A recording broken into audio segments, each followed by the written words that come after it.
প্রথমেই 1টা-1:30 নাগাদ চলে গিয়েছিলাম আমাদের পাড়ার প্যান্ডেলে আলপনা দেওয়ার জন্য। তারপরে 4টে নাগাদ শুরু হয়েছিল পুজোর সমস্ত জোগাড়যন্ত্র। তারপর আমি চলে গিয়েছিলাম একটুখানি ফুল নিয়ে আসতে পুজোর জন্য।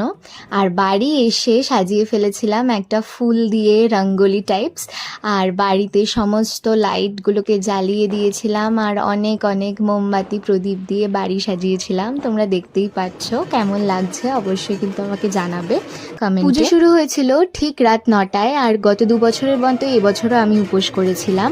সবাই এভাবেই মজা করে থাকে। আর কথা হলো ভোগ, সারাদিন উপোসের পর যখন রাত্রি 3টে-4টের সময় একটুখানি ভোগ, মায়ের ভোগ মুখে ওঠে, তখন কিন্তু সেটা খুবই আনন্দের লাগে। এভাবেই কেটেছিল আমার দিনটা। কেমন